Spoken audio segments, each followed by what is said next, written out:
primero, bienvenidos, gracias por venir a esta edición número 92 de Escépticos en el Parc Barcelona. Ya nos vamos acercando a la cifra redonda de 100, ¿no? Que tenemos que hacer algo especial, ¿no? Es una fiesta o algo así, una fiesta científica, ¿no? Veo que viene mucha gente. Si viene mucha gente es por el ponente y por el tema que es súper interesante, ¿no? Los orígenes del lenguaje y la música. Yo estoy deseando escuchar esta conferencia. Ángel David, que no eres musicólogo. No soy musicólogo. Eres técnico, sí, informático, sí, ingeniero. Sí, soy ingeniero en telecomunicaciones. Sí. Que tu especialidad es generar música con inteligencia artificial y este tipo de cosas. Me especialicé en eso, mi doctorado es en ciencias cognitivas. Ahora hablaré de esto, me introduciré un poco, pero sí. Como yo también. Exacto. Sí. La charla de hoy es súper interesante. No me quiero enrollar, así que por favor pido un aplauso para Ángel.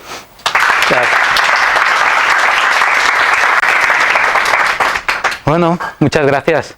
Pues efectivamente hoy vengo a hablar acerca de un tema que es muy reciente. Bueno, realmente no es tan reciente, es decir, se ha debatido de ese tema desde hace más de 100 años, pero es sobre todo en los últimos 30 años cuando este tema ha vuelto otra vez a recobrar popularidad, sobre todo en muchos laboratorios científicos del mundo. Pero bueno, antes de empezar a hablar del tema, como he dicho, me gustaría presentarme y hablar un poco de mí. Perdón, ahora.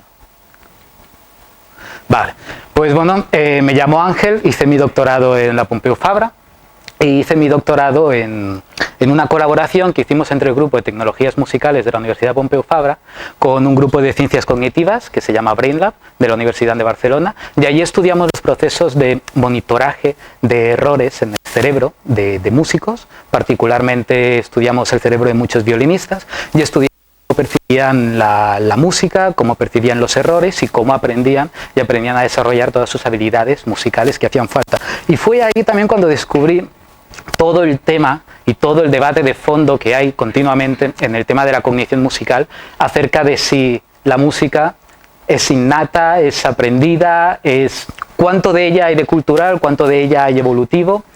Y bueno, y simplemente actualmente dejé el doctorado, dejé la academia, llevo ya 2 años que estoy trabajando para una empresa privada, trabajo en investigación, en una empresa que se dedica junto con su empresa hermana Neuroelectrics al desarrollo de tecnología biomédica, particularmente para el cerebro, y trabajamos allí en un grupo de investigación para investigar biomarcadores de Alzheimer y de Parkinson.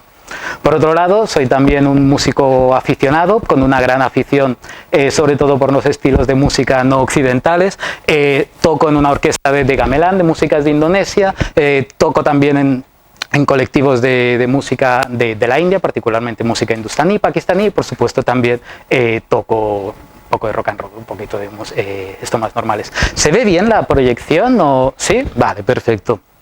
Pues bueno, vamos al tema del que trata. El tema, lo que hablaba, este nuevo tema que acaba de surgir hace poco, estamos hablando acerca de 30 años, no fue alrededor del año 2000 cuando de repente se le decidió darle un nombre que se le llamó biomusicología. Y como veis aquí, pues la biomusicología es la disciplina que busca estudiar la música de una manera, por así decirlo, lo más holística y completa posible, ¿no? Sobre todo y también para dar un poco de explicación a lo que es el hecho y lo que es el fenómeno musical en el ser humano. ¿Y por qué este repentino interés por la música y por los orígenes evolutivos? Pues lo cierto es que la culpa vino acompañado por también un renacer de los intereses por los orígenes del lenguaje que ocurrieron hace 30 años. No sé si lo sabíais, pero esto es una anécdota bastante interesante. En el siglo XIX, la Sociedad Lingüística de París decidió prohibir cualquier debate acerca de los orígenes evolutivos del lenguaje. Principalmente porque se consideraba que todo lo que se estaba hablando eran chorradas, que todo lo que se estaba hablando era charlatanería y nadie llegaba a ningún acuerdo y llegó a haber una prohibición y una especie de tabú en el mundo de la lingüística durante mucho tiempo acerca de cuáles han sido los posibles orígenes del lenguaje en el ser humano.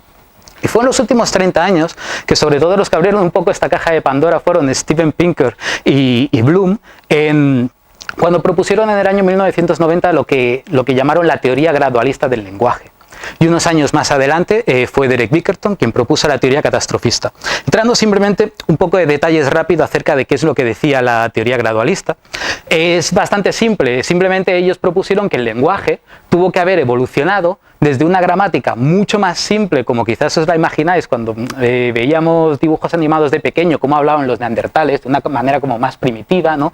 Y uno pues imaginaría cómo nuestros antepasados pues cada vez irían haciendo vocalizaciones un poco más y más complejas hasta finalmente llegar al clímax del ser humano, donde podemos llegar a encontrar lo que sería una gramática y una semántica complejísima y básicamente lo que nos hace hoy en día tener lo que serían las habilidades lingüísticas de las que poseemos.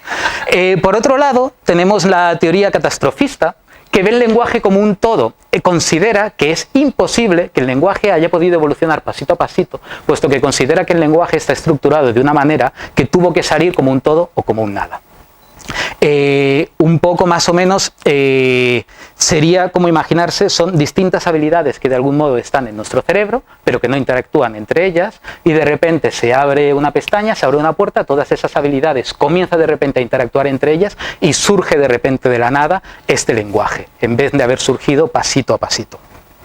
Sin embargo, algo común que era interesante en estas dos teorías es que tanto la teoría gradualista de Pinker como la teoría catastrofista de Bickerton consideran que antes tuvo que existir una especie de protolenguaje. Y este protolenguaje pues podría haber sido más simple o menos simple gramaticalmente, pero nadie te dice que ese protolenguaje no podía haber sido muy rico prosódicamente. Quizás tan rico o incluso más rico que el propio lenguaje que tenemos hoy en día. Al decir prosódicamente me estoy refiriendo a la melodía, mediante la cual transmitimos mensajes y mediante la cual comunicamos intenciones y deseos.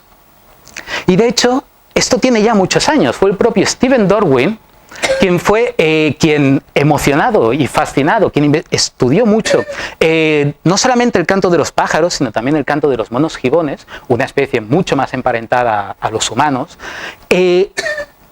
Estar tan fascinado por el canto de estos animales le llevó a la conclusión de que tenía que existir algunas características del sistema nervioso, tanto de los humanos como del resto de especies, que hacen que la música sea un universal y que tanto los animales como humanos tengamos que poder disfrutar la música del mismo modo. La música, tratarla como algo muy primitivo que se encuentra no solamente en el ser humano, sino en todas las especies. Y es, después de aquí, el lenguaje, una habilidad que Darwin sí que consideraba única de nuestra especie, cómo surgió y evolucionó en base a estas habilidades musicales que tenemos todos ya en nosotros. Por esquematizar un poco la visión de Darwin, sería algo de este estilo. Tenemos la música y el lenguaje que evoluciona a raíz de estas habilidades musicales previas. Sin embargo, es en estos últimos 30 años, y sobre todo, como no, también fue el propio Steven Pinker, de quien os he hablado antes, él propuso lo que sería la teoría en el lado extremo de lo que Darwin proponía. Y creo que es un buen esquema para comenzar con lo que son las dos visiones más opuestas que existen acerca de los orígenes de la música. Pinker proponía que la música en realidad no era más que un byproduct del lenguaje. Es decir, es un accidente que surge debido a nuestras habilidades lingüísticas, no algo en lo cual nuestras habilidades lingüísticas se construyeron, sino un accidente del hecho de que somos un animal lingüístico. Si no fuéramos un animal lingüístico no tendríamos música, y la música depende al 100% del lenguaje. Y por entrar un poco más en detalle a qué se refería Pinker con esto, porque entonces, ¿por qué nos gusta tanto la música? ¿Por qué siempre la tratamos como algo diferente al lenguaje? Pues aquí Steven Pinker trata la música como la llama la hipótesis del pastel de queso auditivo. Trata la música como si fuera un estímulo supernormal. No sé cuánta gente aquí en esta sala ha escuchado el concepto de estímulo supernormal en la evolución. Un estímulo supernormal es un estímulo que hackea un interés innato que tenemos nosotros por un particular estímulo que ha evolucionado de manera evolutiva, y lo hackea para producir una respuesta exagerada en nosotros mismos respecto a ese estímulo que no estaba preparada. Y os voy a poner un ejemplo. Nicholas Tinbergen, quien fue el padre de la etología moderna, básicamente se pasó toda su vida tocándole los huevos a unas aves, y lo que hacía básicamente hacía estímulos que de algún modo hacía que provocasen también actitudes extremas. Por ejemplo, descubrió que las aves cantoras tendían a incubar los huevos, sobre todo por ese tipo de manchitas azules que había en sus huevos. Y él descubrió que creando unos huevos de yeso con unas manchas gigantes, hacía que las aves cantoras prefiriesen incubar esos huevos falsos, pero que exageraban aquellos estímulos que son precisamente en los que se basaban, antes que no incubar los huevos suyos propios. Hizo lo mismo creando unos pájaros falsos que exageraban la forma del pico de las crías, de una manera adecuada en el que al exagerar ese tipo de proporciones hacía que las madres prefiriesen alimentar a los pájaros falsos antes que no alimentar a sus propias crías. En el ser humano también tenemos superestímulos, y un superestímulo podría ser una comida basura, comida que por ejemplo no es nutritiva, pero sin embargo activa nuestros receptores de placer. Hemos hackeado, ¿no?, nuestros receptores de placer con ese tipo de comida que, a pesar de no ser nutritiva, nos lleva a querer alimentarnos de ella, a pesar de que eso vaya en contra de nuestra propia salud y pueda ir incluso en contra de nuestra propia supervivencia.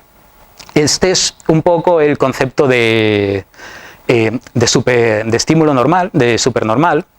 Y por eso, partiendo de esto, lo que Pinker acaba proponiendo es que la música, partiendo de que él la considera como algo completamente inútil, no puede haber sido un producto de la evolución. Y considera que tanto la música como el arte nos gusta porque precisamente lo que hace es exagerar algunas cualidades que hemos evolucionado para sentirnos atraídos por ella, y lo que hace es exagerar esas cualidades al máximo para sentirnos de manera extremadamente atraídos por estas cualidades extras, ¿no? ¿Y qué tipo? ¿Cuáles son las cualidades de la música que hace que nos sintamos tan atraídos por ella? Como veréis más adelante, Pinker no estaba muy seguro de esto, de cuál podía ser el motivo, pero especuló que podría ser por el placer de detectar satisfactoriamente sonidos en el espacio. Y ahora iremos también un poco en detalle a qué se refería con esto de detectar sonidos en el espacio. Pero antes de ello, me gustaría que nos comencemos a plantear y que nos hagamos todos la pregunta: ¿qué es la música? ¿Qué consideramos por música? Porque yo creo que quizás todo el mundo en esta sala tiene una idea muy clara de qué es música y qué no es música, o qué. Pero sin embargo, me gustaría compartir con vosotros una anécdota que me ocurrió recientemente y que me hizo también plantearme un poco esto. Estaba hablando con un compañero de Turquía, y en algún momento pues le comenté, la conversación surgió acerca de los adanes, las llamadas a las mezquitas, que se pueden escuchar en cualquier país árabe. Y bueno, y estuve hablando y tuve la osadía de llamar a los adanes canto. Me gustaría que escuchásemos un adán.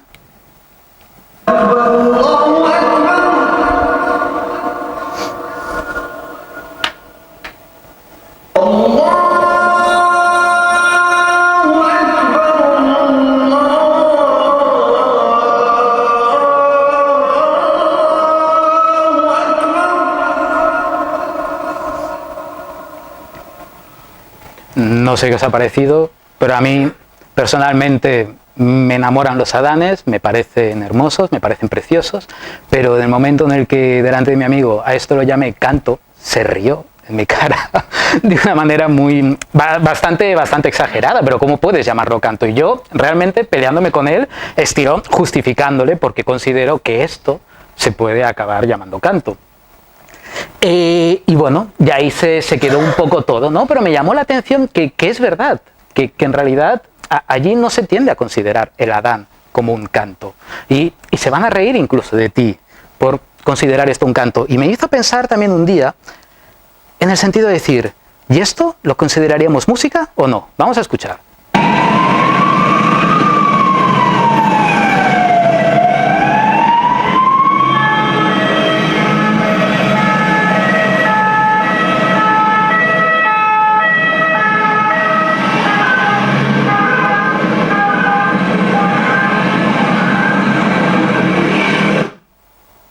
Una ambulancia, no es música.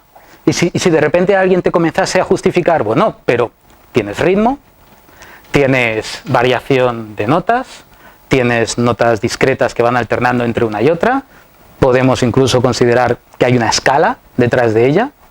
a mí me parece música perfectamente, me lo escucho cada mañana mientras me preparo el desayuno y puedo estar contento con ello.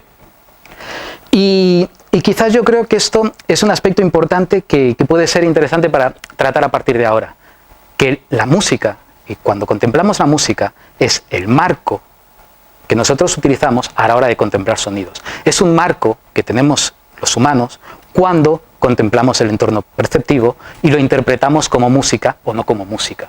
De esta manera, por eso, mucha gente como Pinker o los defensores de este otro tipo de teorías, cuando Darwin hablaba del hermoso canto de los pájaros o del hermoso canto de los monos gibones, quizás eso estaba hablando más acerca del propio Darwin como humano y de sus propias habilidades y percepciones musicales que le permiten ver el canto de los pájaros como música, cuando en realidad no es más que una señal. Igual que para nosotros la sirena de la ambulancia es una señal de que te tienes que apartar, básicamente, ¿no? Y cómo al final este tipo de señales, en función de quién las mira, pueden acabar siendo consideradas músicas o simplemente una señal que te está indicando algo. Y por eso hay también que distinguir, y esto fue una primera distinción que hizo Henk-Jan Honing al principio de los años 2000, entre lo que él llamó musicalidad y música, entendiendo música como una construcción social y cultural que tiene la musicalidad como base, y entendiendo por musicalidad como este conjunto de rasgos naturales, biológicos y perceptuales que tenemos en nosotros y que son los que nos permiten después con ellos crear este producto cultural que llamamos música. Entonces, cuando estamos hablando de los orígenes de la música, lo que hizo Henk-Jan Honing fue desplazar la pregunta de la música a la musicalidad. De algún modo, desplazando la idea acerca de si estos componentes de la musicalidad son universales o pueden ser aprendidos, o pueden ser compartidos con el lenguaje, o pueden ser independientes del lenguaje. Y un poco la manera de entender todo esto tiene que ver con lo que fue el cambio que se dio en las ciencias cognitivas, sobre todo en los últimos 100 años, de tratar de entender la percepción como un fenómeno activo.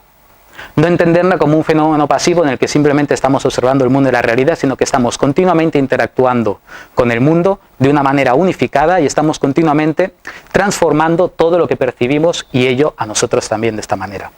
Y de esta manera no es diferente también cómo escuchamos y cómo creamos nuestra realidad y nuestro mundo acústico y auditivo. Y me gustaría poneros un ejemplo muy tonto de una ilusión auditiva con la que todos vivimos día a día. Cuando escucháis un reloj mecánico, ¿cuántos sonidos diferentes escucháis en un reloj mecánico? ¿Alguien?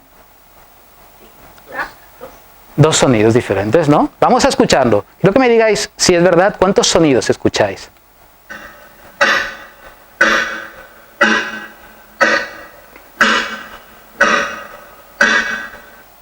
¿Cuántos sonidos habéis escuchado?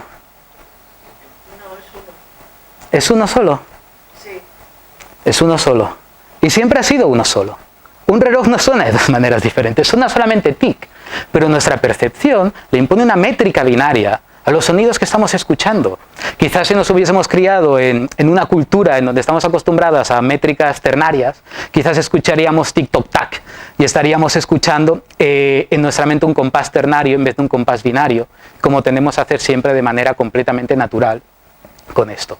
Y este es el ejemplo de que mientras estamos muy acostumbrados a lo que son las ilusiones ópticas, estoy convencido de que todos aquí conocéis los principios de la Gestalt, todos los principios que nos permiten de algún modo identificar objetos en el espacio, agruparlos, lo cual da a su vez a todas las ilusiones ópticas en las que ya todos conocemos mucho.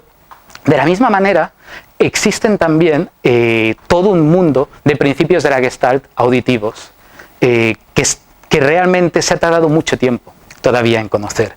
Entonces, quería enseñaros también algunas ilusiones ópticas, pero por si acaso no tengo tiempo, voy a enseñaros solamente una, que no va a ser esta, que viene ahora después, que también es bastante interesante, que se llama el efecto McGurk.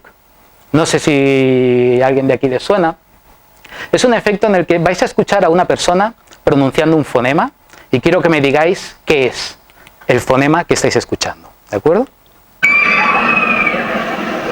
Pa, pa, pa. Have a look at this. Pa, What do you hear? pa, pa, pa. Pa, pa. estáis escuchando? Pa. ¿Verdad? Pa. ¿Todo el mundo de acuerdo? Vale. Vamos a escuchar el siguiente. Pa, pa, pa, pa, pa. ¿Qué escucháis? Pa. And yet, the sound hasn't changed. In every clip, you are only ever hearing ba with a B. Habéis escuchado ba todo el rato. Nunca habéis escuchado pa.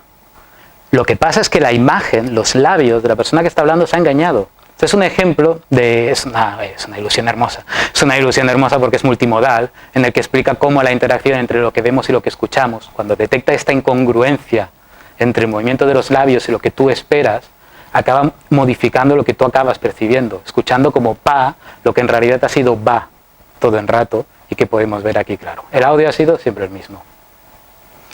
Y bueno, y precisamente si queréis más, porque es un mundo fascinante el de las ilusiones auditivas, me da mil vueltas al de las ópticas, ¿no es verdad? Hay esta mujer de aquí que ahora tiene 80 años, pero sigue todavía trabajando en ello, que lleva toda su vida, ha dedicado toda su vida a la investigación de ilusiones auditivas. A lo largo de su carrera ha descubierto cientos y cientos y cientos de ilusiones auditivas que podéis encontrar, se llama Diane Dodge. Y no fue hasta precisamente los años 90, fijaos, 100 años después de los principios de la Gestalt, cuando Albert Bregman trató de sintetizar, basándose un poco en todo el trabajo de Diane Dodge, para crear lo que se llamó el análisis de la escena auditiva, que es un poco el equivalente de los principios de la Gestalt, pero de la audición y del oído. ¿Y cómo funcionan estos principios de la Gestalt que nos están permitiendo esto?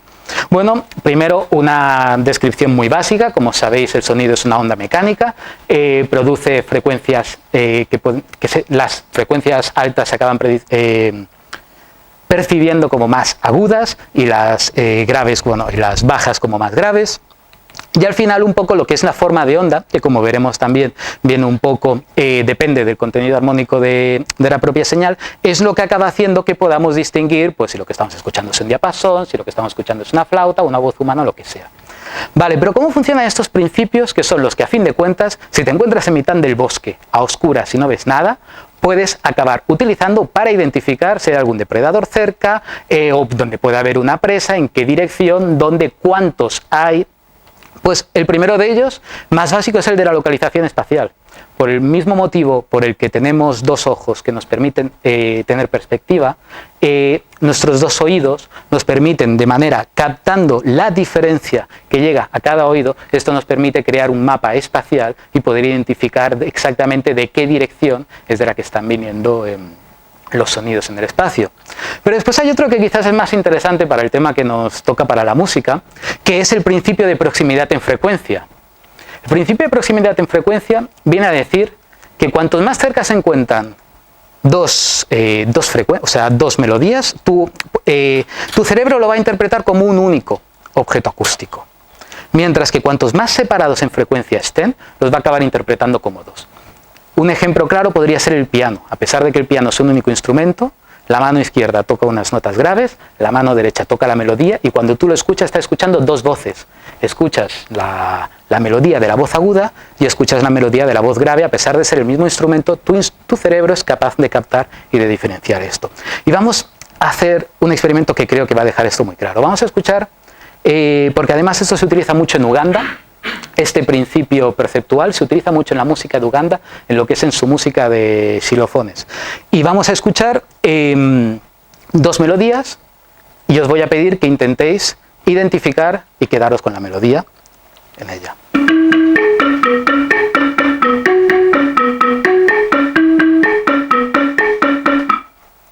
¿Vale? Esta es una melodía.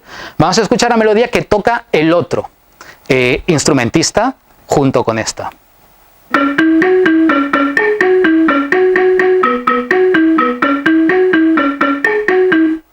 Vale, ahora me gustaría que intentases, ahora vamos a escuchar a los dos instrumentistas tocando a la vez y me gustaría que intentaseis separar cada melodía.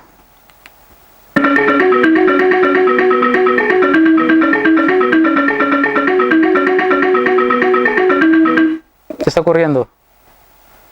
Nuestra percepción lo identifica como un único objeto acústico, lo fusiona, y acaba haciendo que sea imposible a partir de ese momento identificar cada melodía separada de la otra. Y es un truco que también, por supuesto, se utiliza en muchos lugares del mundo para poder tocar más rápido y para poder hacer música más virtuosa y más rápida. Pero fijaos qué es lo que pasa cuando separamos por una octava cada una de las dos melodías. Desaparece. Ahora estamos escuchando dos voces perfectamente y podemos identificar cada una de ellas por separado. Pero no solamente es la separación en frecuencia lo que nos permite identificar distintos objetos en el espacio, también la separación tímbrica, como por ejemplo...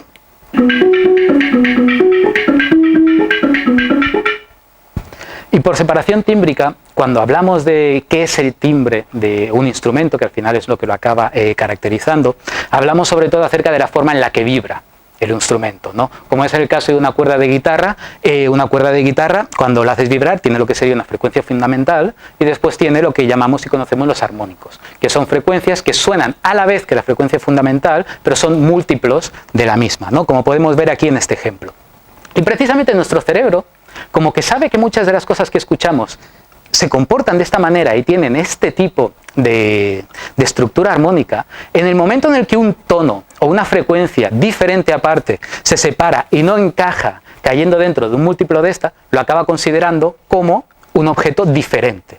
Es un truco que utiliza nuestro cerebro para saber que hay dos objetos, dos personas, dos animales en el mismo lugar para poder distinguir uno del otro a pesar de que se puedan encontrar relativamente cerca de ellas en frecuencia. Y esto precisamente fue uno de los principios clásicos de Pitágoras y uno de los principios también básicos de lo que es toda la armonía con la que hemos trabajado siempre musicalmente en Occidente, ¿no? Y lo tenemos bastante integrado, hasta el punto de que tendemos a sentir, podríamos decir, como placentero, lo que sería un acorde que cumple con estas normas armónicas, como por ejemplo un acorde consonante que llamaríamos, cuando lo comparamos con un acorde disonante, en el que quizás aquí en esta sala todo el mundo estaremos de acuerdo que el acorde disonante pues quizás nos retrotrae más a películas de terror o nos retrotrae más a un error incluso musical, no a algo que hayamos querido hacer a propósito. Es aquí donde decía que para Pinker este es el byproduct de habilidades previas básicas que son las que nos permiten disfrutar la música, porque uno nos da en reward, nos da la recompensa de haber podido identificar el objeto en el espacio mientras que el otro no. Y parece ser que en favor de esta visión se sabe que tanto aves como chimpancés son capaces de identificar entre acordes consonantes y entre acordes disonantes, lo que significa que efectivamente parece estar en algunos principios muy básicos de percepción auditiva que se encuentra en todas las especies. Y no solamente eso, recientes experimentos en bebés parecen mostrar que incluso los bebés tienden a preferir los acordes consonantes, aquí ya implicando una relación de preferencia, antes que no los acordes disonantes.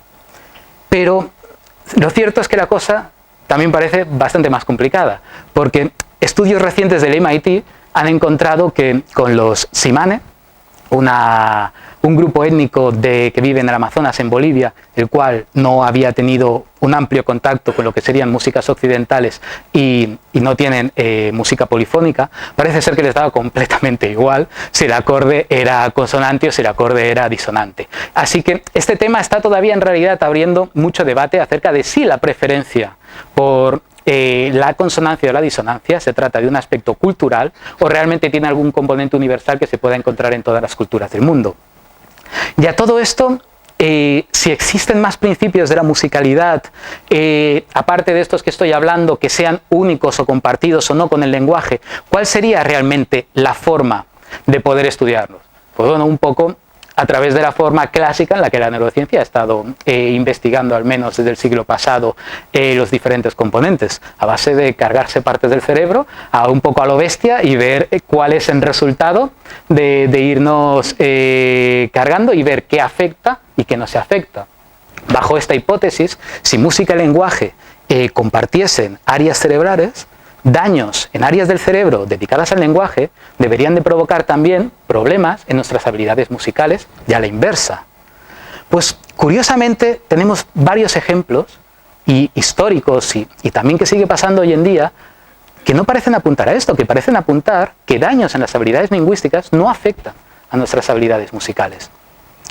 Pero antes de llegar a esto, simplemente, como sabéis, todo esto comenzó el famoso área de Broca con el paciente Tan, a quien todo el mundo llamaba Tan porque había perdido completamente la posibilidad de producir lenguaje y lo único que decía era Tan y Tan y Tan, pero sin embargo era una persona que mantenía intacta su capacidad de entender el lenguaje. Si tú le pedías que se tocase la nariz, era capaz de responder a comandos.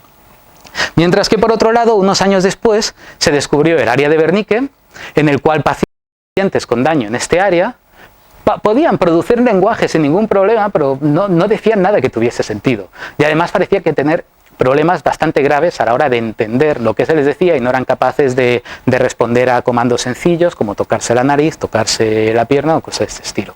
Entonces de aquí que se acabó deduciendo que el área de Broca está especializada a un componente del lenguaje que sería la sintaxis, la capacidad de producirlo, pero no a la posibilidad de entenderlo, mientras que el área de Wernicke estaba especializada en lo que sería la semántica del lenguaje, la forma de entenderlo. Y esto es lo que dio paso a una moda muy grande que estuvo durante mucho tiempo en neurociencias, ahora todavía quizás continúa, que es lo que se llamaron las teorías modulares de la mente. Quizás os suenan las inteligencias múltiples de Howard Gardner o la teoría de módulos de Jerry Fodor, en donde lo que hacen un poco es entender la mente como si fuera una especie de navaja suiza, ¿no? En donde distintos módulos muy especializados, cada uno en su propia cosa, pues trabaja en colaboración con los demás para permitir un poco todo esto. Y ahora es a lo que iba, que perdón que antes me había avanzado, en el tema de las diferencias entre habilidades lingüísticas y habilidades musicales. Pues tenemos el caso del compositor Shevalin, un compositor ruso que después de sufrir varios ictus, tuvo una afasia muy fuerte tanto de Broca como de Wernicke, es decir, tenía problemas muy graves tanto para entender como para producir lenguaje, no podía hablar, era completamente incapaz de hablar, pero fue, sin embargo, durante ese periodo de su vida en el que tuvo la afasia, en donde compuso algunas de sus obras que han sido consideradas como algunas de sus obras maestras. Es aquí un ejemplo de una persona que, por lo visto, a pesar de haber visto sus habilidades lingüísticas afectadas, era capaz de utilizar música. Pero lo que es más, esto hoy en día se conoce bastante e incluso existe lo que se llama la terapia de entonación melódica, que es una terapia que se utiliza para la gente que sufre afasia, gente que ha sufrido daño en el área de Broca y tiene problemas para producir lenguaje, pero sin embargo lo que sería su área homónima en el hemisferio derecho, el área de Broca se encuentra en el hemisferio izquierdo, lo que utilizan es, sabiendo que el área homónima de Broca está muy especializada en las melodías, es un tipo de terapia en lo que se le pide a las personas que canten. Primero se les pide que comiencen tarareando, después se les pone un enunciado lingüístico y se les pide que aprendan el enunciado lingüístico mientras lo cantan, hasta que finalmente se les pide que hablen sin cantar. Y es una terapia que se acaba demostrando que estas personas acaban utilizando el hemisferio derecho para producir lenguaje debido al daño que tenían en el hemisferio izquierdo. Y es un tipo de terapia que se aprovecha precisamente de esta diversificación de habilidades entre la música y el lenguaje, por lo visto. Y el otro ejemplo, que también va un poco en la dirección contraria, es el ejemplo de Maurice Ravel. No sé si lo sabíais, pero hacia finales de su vida, Maurice Ravel vivió un ictus en el que, a pesar de haber mantenido sus habilidades lingüísticas intactas, le impidió volver a tocar música. Tuvo lo que hoy en día se conoce como una amusia motora. Maurice Ravel era perfectamente capaz de escuchar música, de entenderla, pero no era capaz ni de cantar, ni era capaz ni de interpretar, ni de con sus propios dedos poder tocar la música con el piano. Y aquí vamos a entrar en lo que es el concepto de las amusias, que es un concepto que viene de Isabel Pérez. Esta mujer que veis aquí, esta investigadora de Canadá, ha sido la persona que más tiempo ha dedicado en su vida a investigar las amusias. Personas que después de haber tenido algún tipo de ictus han perdido alguna habilidad musical muy concretamente. Gente que de un día para otro, músicos, al día siguiente no pueden soportar la música. Les pones un disco de los Beatles y lo único que escuchas son platos rotos, cayéndose, y esta sería lo que sería una amusia de sintaxis. Ella misma fue encontrando que existían muchos tipos de amusia, gente que de repente había perdido por completo su habilidad de llevar en ritmo, pero sin embargo mantenía otro tipo de habilidades musicales. Y Pero sin embargo, una de las más interesantes que me gustaría compartir aquí con vosotros es la llamada música congénita, porque esta es bastante común realmente, y no es una música que viene dada por haber sufrido ningún tipo de ictus, sino que parece ser que la gente nace con ella.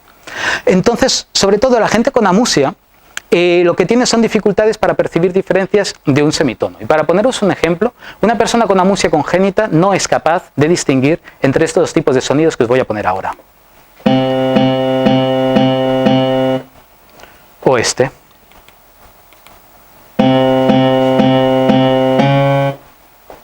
¿Bien? ¿Hay alguien aquí que le haya costado? ¿Sí? ¿Entre una y la otra? Bueno, pues las personas con amusia congénita normalmente tienen dificultades para reconocer melodías debido a este principio. Tienen también muchas dificultades para reconocer si alguien está desafinando cuando canta. Tienen muchas facilidades por el mismo motivo para desafinar. Y sobre todo, lo que es más interesante, se sabe que lo sufre alrededor de un 5% de la población. Y esto es mucho, ¿eh? Estamos hablando de bastante. Un 5% de la población, la gente zurda son un 10%. Seguro que en vuestra vida habéis conocido a alguien zurdo, seguramente. Pero también, si alguien de aquí lo está pensando, también hay que decir que un 15% de la población cree que tiene amusia, pero en realidad viene simplemente por una falta de contacto con la música que quizás hayamos podido tener. Pero la amusia es un trastorno que está... que se conoce realmente, y la pregunta es, pero esto no parece algo que tenga que ser precisamente musical. O sea, podríamos decir simplemente que podría ser como una especie de miopía auditiva, porque al final este tipo de habilidad es una habilidad auditiva que te permite escuchar sonidos con menos resolución, pero ¿por qué eso tiene que ser específico de la música? Entonces fue Isabel Pérez quien, para querer comprobar si esto era así, esto no era así, realizó un experimento con personas con amusia congénita en donde les puso dos enunciados lingüísticos, como uno expresado en forma de enunciado y el otro expresado en forma de pregunta, como por ejemplo, ¿estás preparado para la carrera? ¿Estás preparado para la carrera? El contenido melódico ha cambiado, mientras que lo que sería el contenido gramatical de la oración es el mismo, ¿verdad? Y ella lo que hizo pues fue lo siguiente, fue mostrar varios ejemplos a estas personas de contenidos, de melodías cambiando, y después extrajo también la melodía de cada uno de estos contenidos. Entonces vamos a escuchar este ejemplo. C'est la sœur de Jacques, n'est-ce pas? C'est la sœur de Jacques, n'est-ce pas? ¿Notáis la diferencia, no, entre uno y el otro? Vale, y después extrajo lo que serían las diferencias melódicas. Este es el primero. ¿Hasta aquí bien? ¿Todo el mundo identifica la diferencia? Pues lo que Pérez descubrió es que las personas con amusia congénita eran capaces de identificar entre los dos enunciados hablados, pero no eran capaces de identificar entre los dos enunciados prosódicos. Esto llevó a Pérez y Colhirt en el año 2003 a desarrollar lo que llamaron una teoría modular del procesamiento musical, en el cual, basado en toda la experiencia que habían tenido con pacientes, con personas que habían sufrido distintos años, diseñaron un poco lo que es todos estos distintos módulos que son independientes pero que interactúan entre ellos. Y aquí en verde podéis ver lo que Pérez y Colhirt defendieron que eran módulos específicamente diseñados para la música. Daño en cualquiera de estos módulos que vemos aquí de color verde no afectarían para nada a lo que serían nuestras habilidades lingüísticas. Y del otro modo, cualquier daño en estos módulos que vemos aquí en azul no deberían afectar en principio o no excesivamente, como vemos por ejemplo, este está compartido por los dos, el módulo que permite la expresión de emociones, pero es lo que le permitió a Pérez distinguir en su teoría modular entre cuáles son aquellos módulos que sí que son únicos de la música de aquellos que no.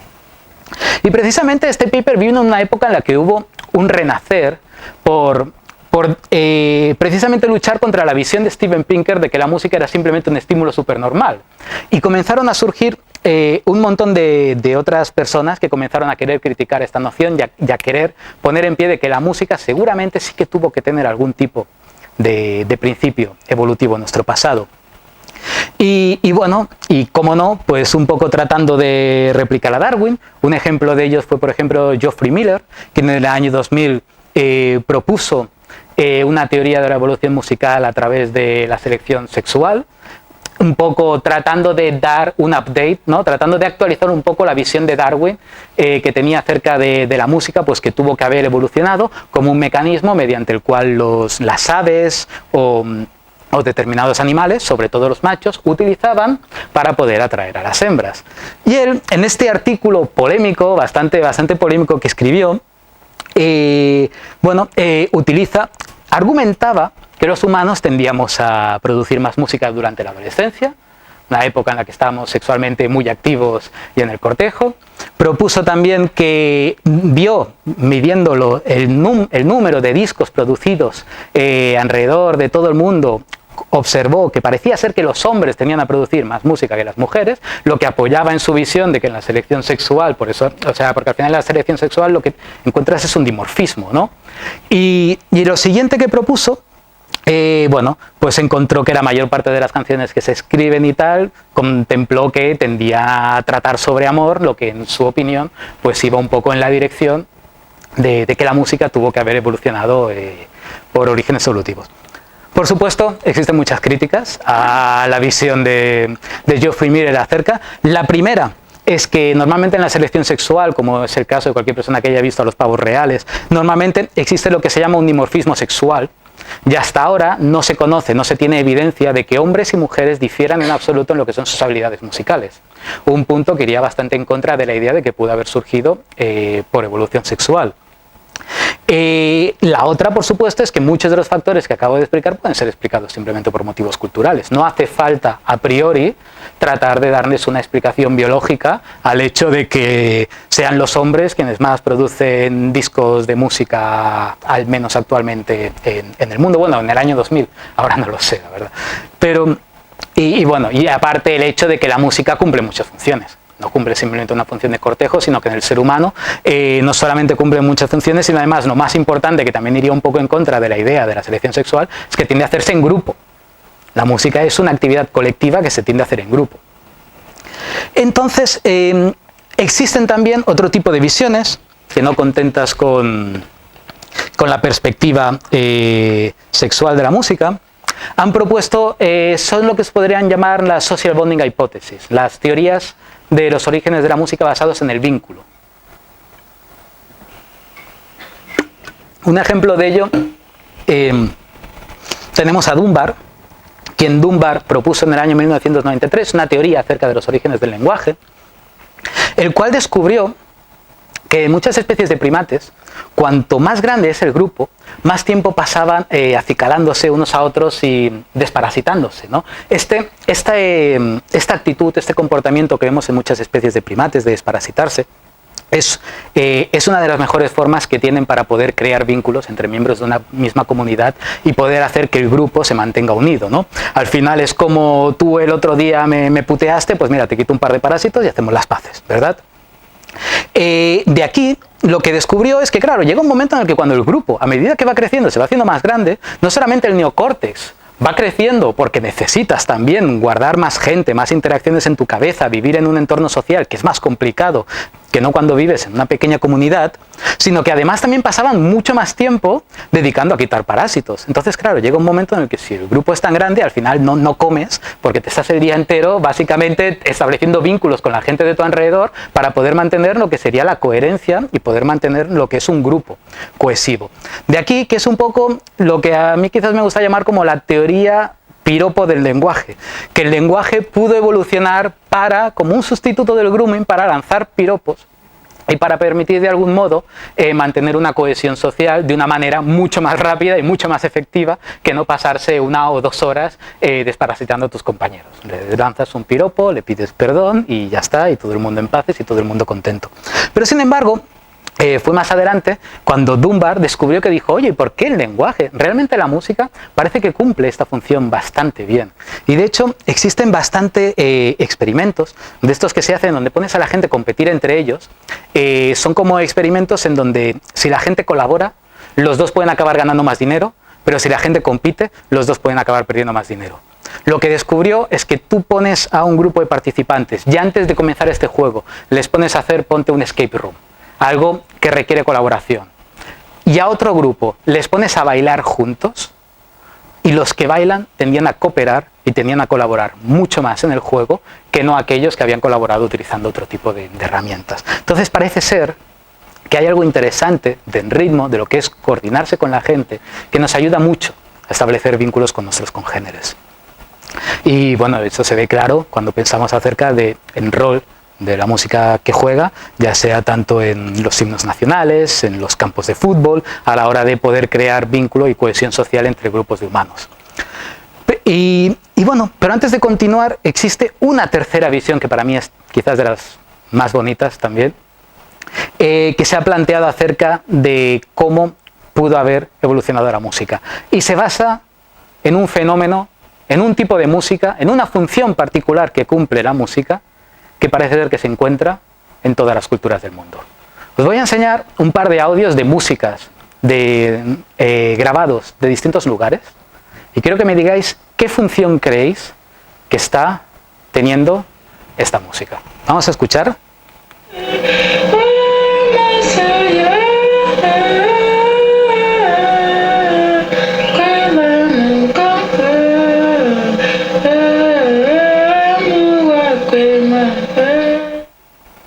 Vale, vamos a escuchar otro.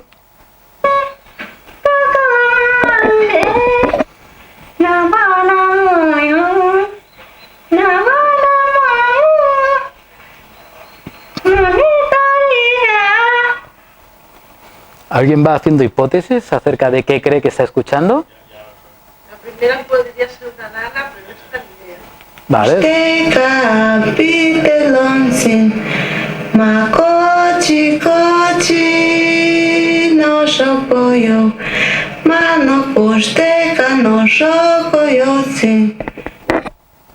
Y ahora la última.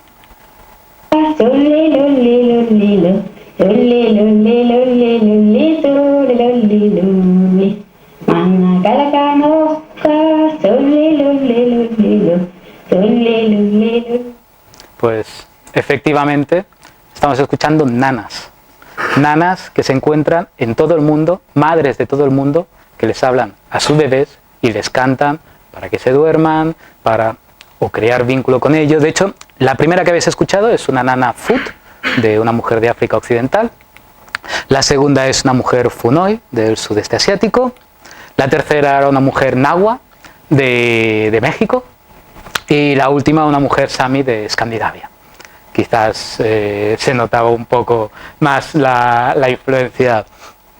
Y bueno, y es precisamente Sandra Trejub quien ha dedicado toda su carrera a estudiar las nanas de todas y de muchas distintas partes del mundo, y ha encontrado que en todas partes del mundo, mientras que otros estilos musicales, ya sea la música de guerra, ya sea música que pueda cumplir otras funciones, la música de nanas siempre parece presentar unas características que son comunes, ya sea poca complejidad melódica, rítmica y lírica, una manera repetida y estereotipada de cantar la nana.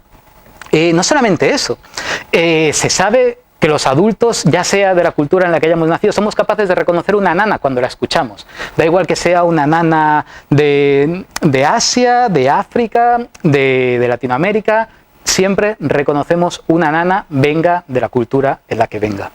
Y no solamente eso, sino que los propios bebés parecen mostrar respuestas fisiológicas mucho más altas al canto de la nana, de nuevo, independientemente de si es de la voz de su madre o no es de la voz de su madre, y sea la nana venga de donde venga la nana.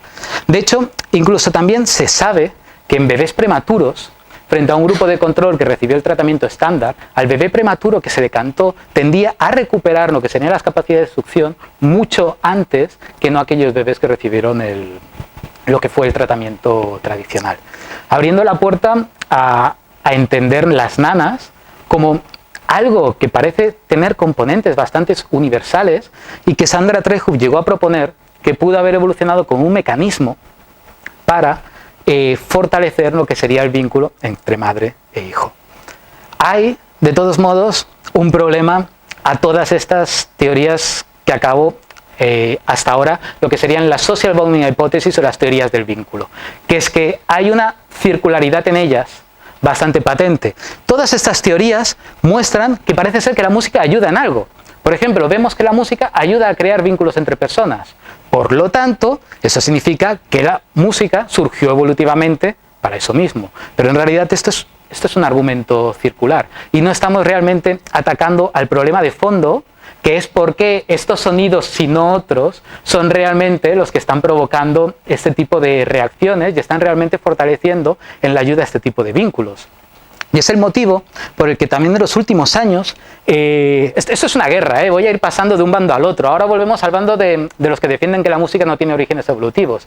Y quizás su mayor exponente hoy en día es Anirudh Patel, quien se dedicó a ir echando por tierra cada uno de los módulos que Peretz y Kolhyar propuso acerca de esos módulos que son independientes de la música, demostrando que la forma en la que categorizamos las notas en la música y la forma en la que categorizamos los fonemas en el lenguaje parecen ser compartidas por los mismos módulos del cerebro, como tanto la prosodia del lenguaje y la melodía musical parecían estar más unidas de lo que nos pensábamos, cómo existe una sintaxis y estructura tanto en música y lenguaje. No solamente eso, sino que la sintaxis de la música parece ser que también juega un rol importante en el área de Broca, que también se sintetiza en el área de Broca la sintaxis musical.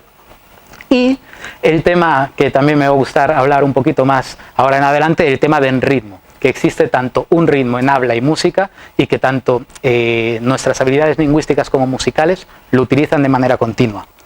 Y Anirudh Patel es sobre todo famoso por lo que se ha llamado la Vocal Learning Hypothesis. Patel se preguntaba, él había descubierto que realmente la mayor especie de primates, una cosa que nos hace realmente diferentes a los humanos de los primates, es que somos unos loros. Los primates realmente, muchas especies, ya sean chimpancés, ya sean gibones, si tú los crías de manera aislada de su grupo, acaban desarrollando las mismas vocalizaciones que acabarían utilizando después en el grupo. Es decir, esas vocalizaciones las parecen tener de alguna manera innata, no son aprendidas. Mientras que un humano que lo crías en aislamiento, esa persona va a tener problemas muy graves a lo largo de su vida para poder desarrollar el lenguaje. Por lo tanto, ¿qué es lo que está pasando ¿Qué es lo que pasa? Porque hay esta diferencia, ¿no?, entre los humanos, que tenemos estas habilidades de aprendizaje vocal que no vemos en otras especies de primates. Y pues un poco la hipótesis que mostró fue que los humanos, precisamente por estas habilidades vocales que tenemos, estas habilidades que tenemos de imitar otros sonidos, somos capaces de imitar el sonido de animales, de una gallina, escuchamos sonidos en nuestro entorno y los imitamos, al igual que hacen los loros, por ejemplo. Están basados en precisamente unas conexiones mucho más fuertes que se saben que existen en los humanos entre lo que serían las áreas auditivas y las áreas motoras del cerebro.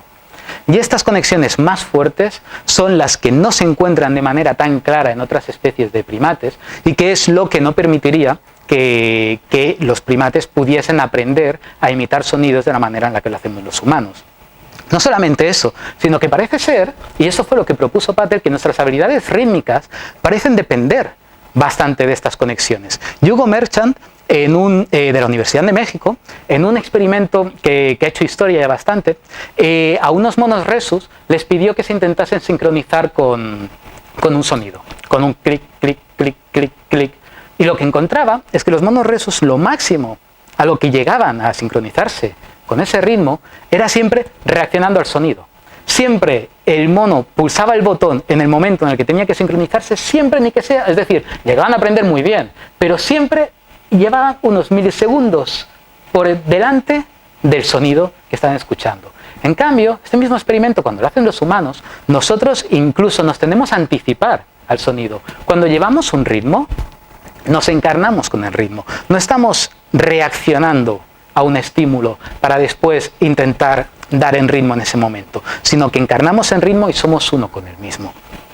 Y Patel aquí lo que propuso es que dijo, es precisamente este tipo de conexiones más fuertes las que permiten que nuestro sistema motor y nuestro sistema auditivo puedan sincronizarse de esta manera. Pero, claro, hasta ese momento esa era solamente una hipótesis, porque no hemos encontrado otras especies de animales que parece que se sincronicen con el ritmo, o que sean capaces de llevar en ritmo, al menos también como lo hacemos los humanos, o al menos especies que tengan también capacidad de aprendizaje vocal como lo tenemos los humanos. Bueno, hasta que llegó YouTube.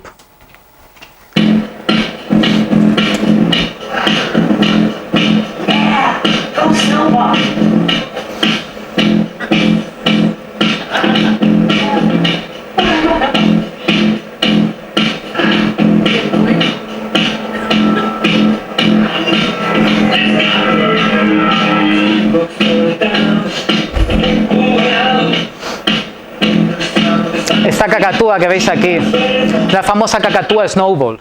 Y en el momento en el que Snowball apareció en YouTube y Anirudh Patel se dio cuenta de su existencia, corrió a contactar con los dueños de esta cacatúa y le pidió, por favor, si podía hacer un experimento con su cacatúa para poder demostrar que evidentemente aquellos animales que tienen habilidades de aprendizaje vocal son capaces de sincronizarse a los ritmos exactamente como hacemos los humanos, dando soporte a su visión de que nuestras habilidades rítmicas tienen una relación fuertísima con el lenguaje.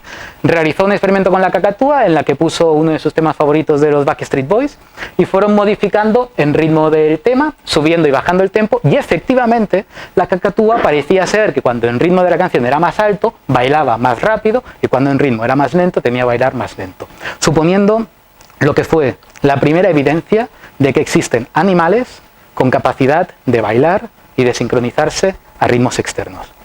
Pero bueno, de momento nuestra N, o sea, nuestra muestra sigue siendo una, porque es decir, vale, tenemos un ave que tiene capacidades de aprendizaje vocal, pero hay más animales allí fuera con aprendizaje vocal donde podamos falsear esta hipótesis de que efectivamente este tipo de animales tienen habilidades rítmicas o no. Pues hay una anécdota muy buena, y es que se descubrió que los pinípedos tienen habilidades de aprendizaje vocal. Y de hecho, cómo se descubrió es una anécdota bastante divertida. Hay una historia de un marinero en Estados Unidos que rescató a una foca gris, un bebé de foca gris, y se lo llevó y básicamente cuidó a la foca gris en su jardín como si fuera un perro. Cuidó de la foca, la tenía en el jardín, pero claro, llegó un momento en el que la foca creció y no era un animal como para tener en el jardín de tu casa como un perro, y lo que hizo fue llevó la foca a una protectora, llevó al zoo de la zona o a una protectora para que cuidasen de la foca. Y esto fue lo que escucharon las personas de la protectora cuando esa foca, que había sido criada con humanos, llegó.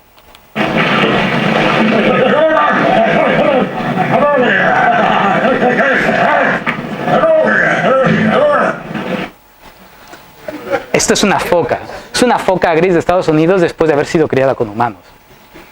Entonces, podéis escuchar el Come Over Here. Ahora lo voy a poner otra vez porque es muy bueno. O sea,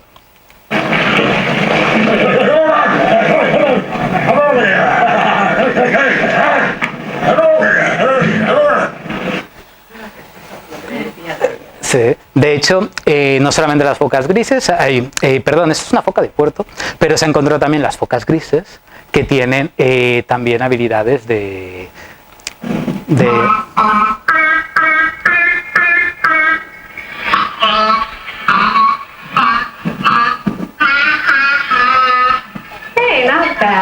No está mal, pero lo que demuestra lo que decíamos de lo que los pinípedos tienen habilidades de aprendizaje vocal y de imitación de sonidos que al menos igualan a las capacidades. Por lo tanto, ¿creéis que los pinípedos tendrán habilidades rítmicas? ¿Sí o no? ¿Será cierta la teoría? Vamos a verlo.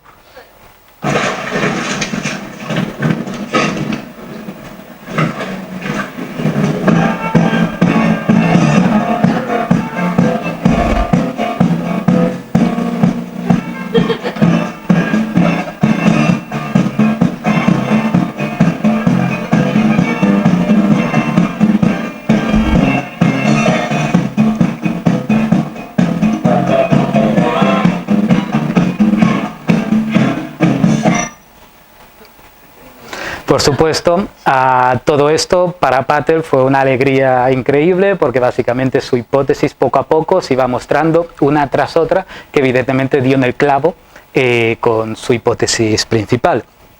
Y de ahí también que Anirudh Patel no se quiso quedar afuera y quiso dar una explicación acerca de qué es la música y cuál es su universalidad. La visión de Patel es quizás una de las más interesantes. Él considera la música, bueno, no quiero sesgar a nadie, o sea, porque esta visión ha cambiado, pero Patel propuso que la música era lo que él llamó una tecnología transformativa de la mente. ¿Ya qué se refería con esto? Para Patel la música es una invención. Al igual que el fuego, no tenemos escrito en nuestros genes cómo hacer fuego, pero no existe cultura en el mundo que no sepa hacer fuego. No existe cultura humana en el mundo que no sepa hacer fuego. ¿Y por qué? Vayas donde vayas en el mundo, todas las culturas han aprendido a hacer fuego, porque el fuego nos permite cosas que todas las culturas y todos los humanos en todas partes del mundo valoramos y apreciamos. Del mismo modo, para Patel, la música es una invención que los humanos inventamos en algún momento de nuestra historia, y el motivo por el que nos la hemos quedado y el motivo por el cual todas las culturas tenemos es porque esa invención nos aporta muchos beneficios. Él mismo pone el ejemplo. Se sabe que la música mejora tanto nuestras habilidades de atención y de planificación. Se ha llegado incluso a sugerir que aprender música puede ayudar a retrasar la demencia y el Alzheimer. De hecho, una de las funciones básicas y universales que se encuentra en la música en todo el mundo es la sanación. Los chamanes, todas partes del mundo, una de las técnicas que siempre se ha utilizado para curar a las personas es a través de la música. Lo que da también a pensar en lo que es la estrecha relación que la música tiene con los estados alterados de conciencia, ¿no? Que ahora también está muy de moda el uso de los estados alterados de conciencia para poder tratar distintas enfermedades psiquiátricas. La música pudo haber sido la mejor herramienta que se ha encontrado en el mundo para luchar contra este tipo de males. Y bueno, y aparte de eso, pues también ayuda a crear vínculos entre personas, como ya hemos dicho, y se sabe que parece ser una herramienta bastante fuerte para personas con depresión. De hecho, no solamente eso, incluso en lo que son enfermedades neurodegenerativas como el Alzheimer, en donde uno de sus síntomas más básicos es lo que se conoce como bradicinesia, que es un síntoma que implica una reducción de los movimientos del paciente, o directamente la cinesia, en donde la persona directamente ha desconectado su voluntad de sus mecanismos motores, en donde tu voluntad es querer dar un paso, pero tu cuerpo no responde, y tú estás teniendo que luchar en tu día a día continuamente para lograr que tu cuerpo se mueva, ¿no? Un ejemplo.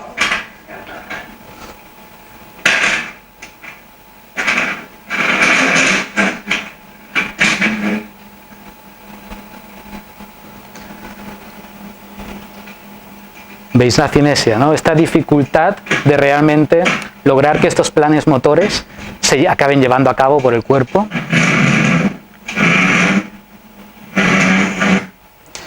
Vale, vamos a ver qué es lo que ocurre cuando a este mismo paciente le ponemos música.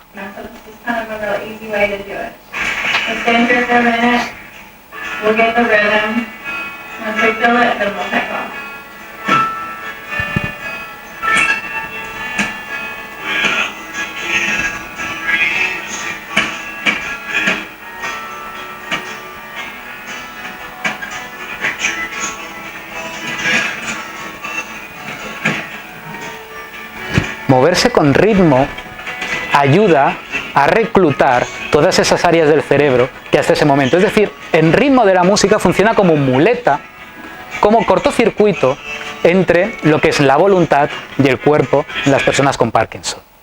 Y esto es algo que por eso se está cada vez investigando más, el uso de la musicoterapia para personas con Parkinson.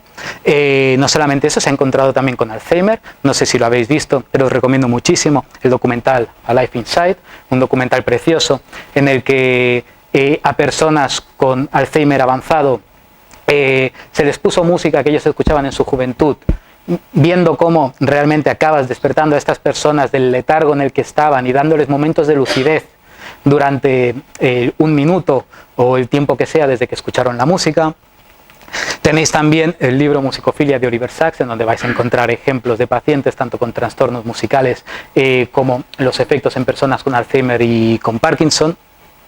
Y bueno, y un ejemplo también muy hermoso de Alzheimer es el caso de Ted McDermott, que es ese señor que tienes aquí, y su hijo Ted McDermott, quien su padre era un cantante profesional que solía cantar en pubs, y una vez su padre una vez su padre desarrolló el Alzheimer, su hijo descubrió que una de las formas en la que podía seguir manteniendo intacta esta relación con él era a través de la música, en donde su padre, pues cuando ponían música, parecía como que entraba a cantar, cantaban juntos y existía un tipo de interacción que no podía lograr en otras circunstancias con él mismo. Entonces, bueno, simplemente un poco para acabar concluyendo, sabemos que tanto la música como el lenguaje son universales en todas las culturas humanas. Allá donde vayamos vamos a encontrar tanto música como lenguaje y a unos niveles de complejidad similares.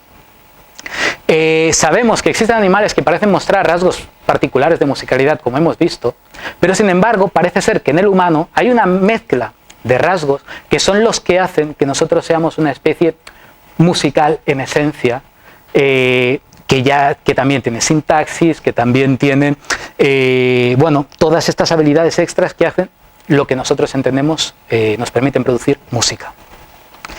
Sabemos y hemos visto que tanto música como lenguaje parecen compartir los mismos recursos cerebrales en el cerebro. Hay también debate, existe gente todavía que considera que puede haber partes más especializadas y que no pudieran estar relacionadas con el lenguaje. Es cierto que hay debate sobre esto, pero actualmente parece haber bastante consenso acerca de que están muy solapadas, al menos, tanto nuestras habilidades musicales como lingüísticas. Y bueno, se piensa y se especula actualmente en la academia que la investigación acerca de los mecanismos del placer, es decir, por qué nos da música placer, es lo que sí que quizás podría darnos pistas acerca de sus orígenes evolutivos. No tanto acerca de nuestra percepción de la música, sino el hecho de que cuando escuchemos música nos dé placer. Y bueno, y por último, como comentaba antes, tanto si ha sido un producto de la evolución como si ha sido un byproduct o un accidente de nuestras habilidades lingüísticas, la música es universal porque parece ser que nos proporciona cosas buenas que son valoradas por todas las culturas del mundo. Y bueno, y finalmente, antes de terminar, me gustaría aprovechar y hacer por aquí un anuncio. Si esta charla os ha gustado, simplemente decir que estreno canal de YouTube. La música es una actividad que se encuentra en todas las culturas. No existe ninguna cultura, sociedad o grupo humano que no tenga su particular forma de hacer música, ya sea desde las poderosas orquestas de bronce y bambú de Indonesia, las enigmáticas óperas chinas o los hermosos cantos polifónicos de los vacas. ¿Y por qué va a mencionar también su increíble música de tambores de agua? Incluso los piraja de la Amazonía brasileña, quienes son famosos por carecer en su cultura de elementos que consideramos indispensables en la nuestra, como números, mitos de creación y artes visuales, tienen música, muchísima música. Música que forma parte de una amplia y riquísima tradición tan compleja como cualquier otra que conozcamos en el mundo. ¿Y a qué se debe este ímpetu que tenemos de hacer música? ¿Es acaso la música algo intrínsecamente humano? ¿Sí o no? Bueno, pues hasta aquí. Os invito a todos. El canal se llama Biomusicology y recientemente lo he estrenado esta semana y estoy muy feliz de poder inaugurarlo aquí con todos vosotros. Así que si os ha gustado, voy a ir subiendo contenido y tratando de justificar y dar un poco más de detalle a todas las cosas que se han dicho hasta esta sala. Así que hasta aquí. Muchas gracias.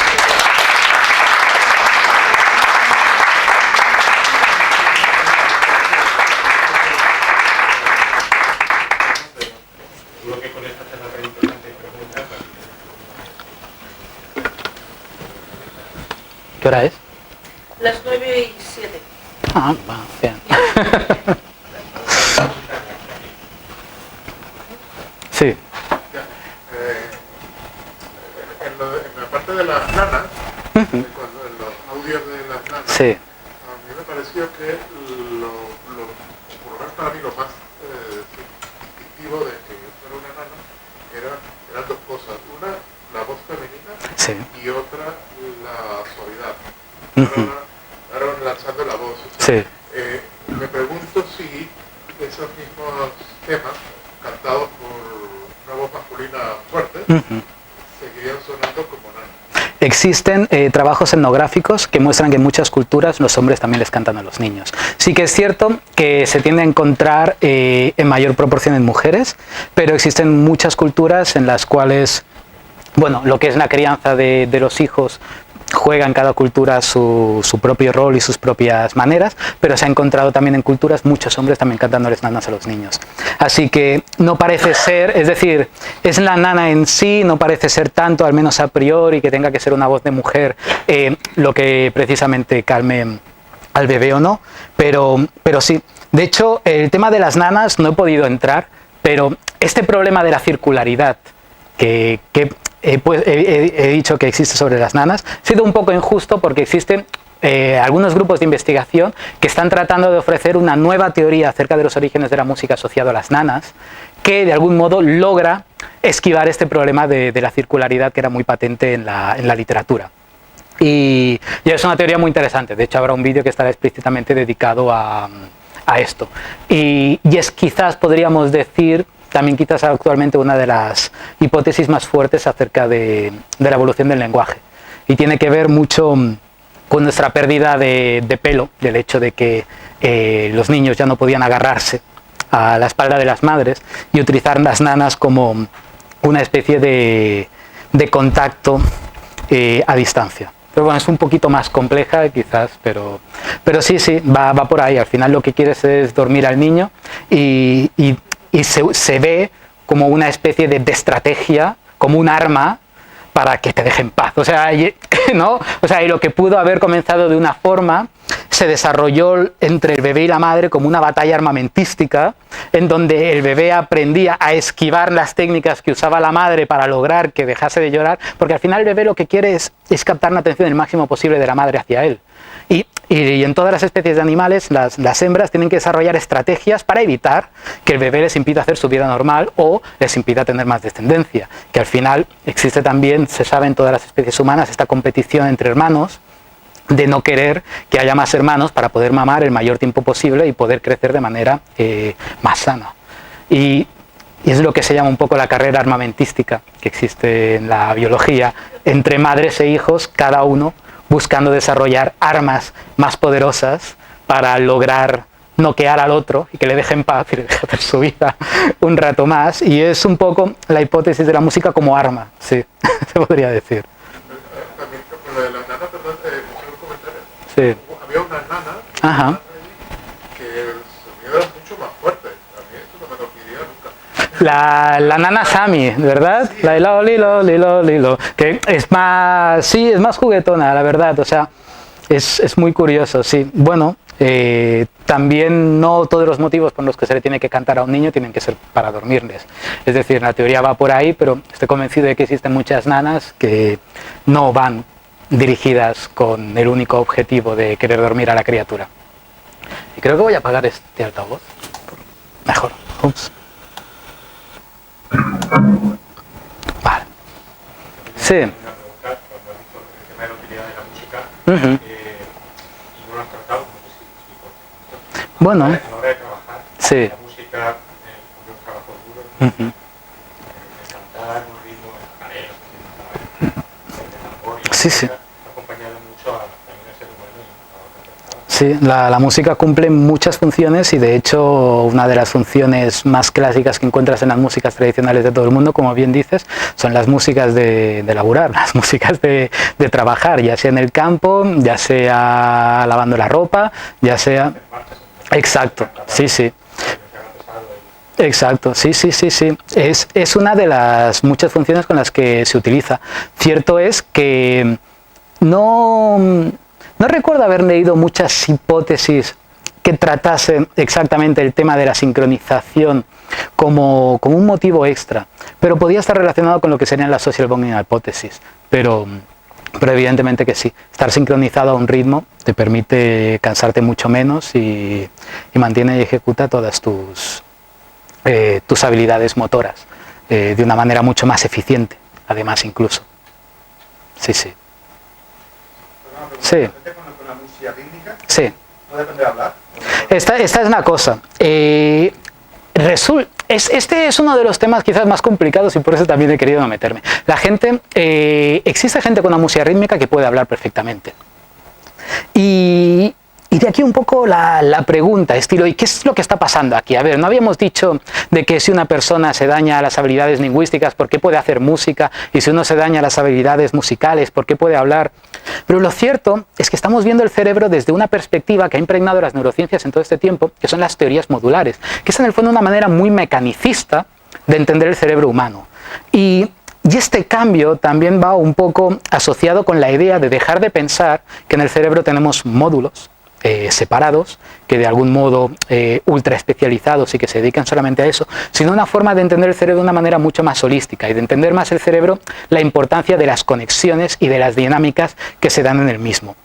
Entonces, desde estas nuevas perspectivas que están surgiendo y se están imponiendo contra lo que han sido todas las anteriores teorías modulares que existían del cerebro, deja de considerarse evidencia de modularidad separada el hecho de que una persona que tenga daños en su habilidad musical, pero las mantenga en el lenguaje. Podría ser que, debido a las dinámicas estructurales del cerebro, que puedas tener dos habilidades que comparten áreas, una dañada y la otra no. Y este es un poco la revolución moderna que estamos teniendo ahora mismo en las neurociencias, que está haciendo que dejen de parecernos intuitivas todos estos modelos modulares que, como veis, hace 20 años la teoría modular de Pérez de la música estaba en boga y se hablaba continuamente del cerebro de manera modular, pero es cierto que cada vez actualmente más se está tratando de evitar lo que es una perspectiva modular del cerebro y se está tratando de entender más una perspectiva de network, una perspectiva de redes, de interacciones entre las distintas áreas del cerebro, dando lugar a cosas que ningún área individualmente por sí misma puede hacer. Por lo tanto, daño en ese área no tendría por qué a priori dañar en específico la habilidad requerida. Entonces, es un tema largo del que hablar, pero tiene que ver con eso y efectivamente sí, existen personas con problemas rítmicos, pero que sin embargo, aparentemente, no tienen ningún problema en el habla.